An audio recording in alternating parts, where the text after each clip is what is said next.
They've all done their fact checks on these ads, and they've said that they're misleading, they're false, they're untrue. This board is an unelected, unaccountable board that will be making medical decisions for our seniors.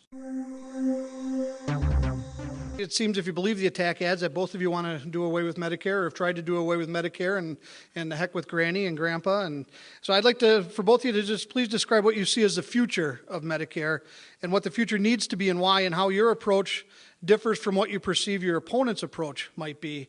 And we'll give you 2 minutes on answers to questions, and Congressman Cravaack, we'll start with you.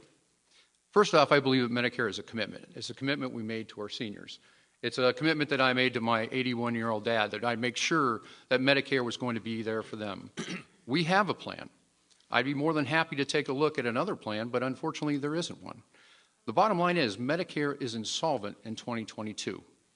Doing nothing is actually a dereliction of duty. So we have a bipartisan House plan that addresses this issue. And it actually is a plan that came out of the genesis out of the Clinton administration under Alice Rivlin, who actually worked in the Clinton administration. This is a Democrat plan. She worked with Paul Ryan together to save Medicare. And again, if you're 55 years and older, nothing changes for you. But if you're 54 years and younger, there has to be a change, because there will be nothing in 2022. It gives future seniors options, the same type of options that federal employees get. So our plan, the bipartisan House plan, is a plan that gives our seniors options through a premium support model. There are no vouchers. It is a premium support model. It is seamless to our seniors. And the second, at least of the private plans, are going to be full premium support level. Or if you do not want to go with a private plan, you can go with traditional Medicare. The bottom line, it's patient-centered. It's patient-centered to give our seniors options. The other thing you have to discuss is the IPAB, the Independent Payment and Payment Advisory Board. This board is an unelected, unaccountable board that will be making medical decisions for our seniors. I think that's wrong way to go. I think those decisions should be made between the doctor and the patient. Thank you very much. Representative Nolan, I believe I've heard you say that you do support a plan. Can you please tell us about it? Yeah, Medicare is a promise that we've made to our seniors. And it's a sacred promise in my judgment. We didn't get from a country with an average life expectancy of 47 to one of 77 without having provided some very good health care for our senior citizens. And up until that time, they were dependent upon the private sector, and it simply wasn't affordable. So we put together a good plan. We said to people, you know, we want you to start paying for your health care when you get older, the very first day you go to work in your youth. And so I really reject the notion that Social Security and Medicare are some kind of entitlements.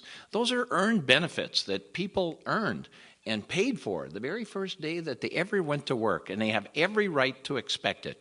Now, we've all seen these attack ads against me. In fact, I'm told that they're more being spent on those than any other candidate in the country. But I remind you that no less than WCCO, the Star Tribune, NPR, KSTP, WCCO, they've all done their fact checks on these ads, and they've said that they're misleading, they're false, they're untrue, that they are ridiculous. The fact is the Democrats have always supported Medicare. We will always support Medicare. And Congressman, with all due respect, you voted to essentially end Medicare as we know it. That's the way the Wall Street Journal's described it. That's the way the New York Times have described it. That's the way all the fact checkers have described it. And that's the way it is. I mean, we can spin this all we want. But at the end of the day, the record is what the record is.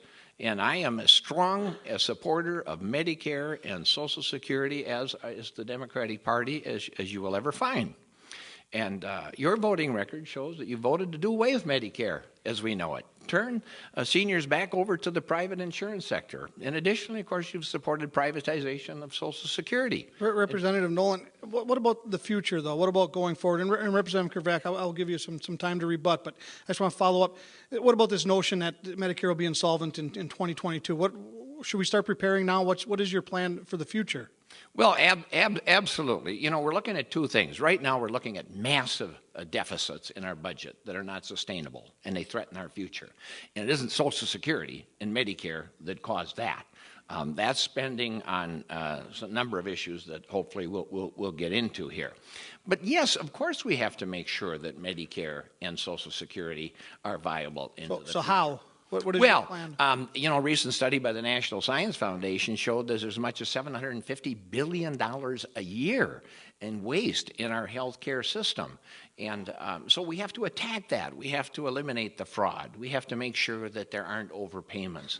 We have to make sure that the system is viable and do what it takes to make it viable. But we don't do that by, as our congressman has suggested, by doing away with Medicare and replacing it with some voucher system or what essentially turn it over to the insurance industry. Of course, but you know, the point is we've got some time to work on that, and we do have to work on that. And there's plenty of opportunities for savings without cutting benefits to our seniors. Thank you very much. Representative Cravaack, 30 seconds to rebut that.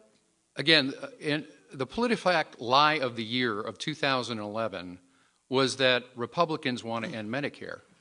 We have a plan. I'd love to look at the president's plan, but he doesn't have one.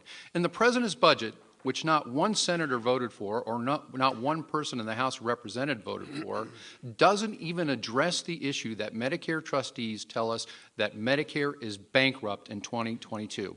We have a plan for maintaining the current seniors, make sure that they're taken care of, 55 years and older. Nothing changes for you, but we have a plan for the future for the next generation of Americans to make sure something is there for them. Chuck, just a 10-second rebuttal. Yeah, you have a plan for Medicare. It's to do away with it. All right, thank you, gentlemen. PolitiFact lie of the year of 2011.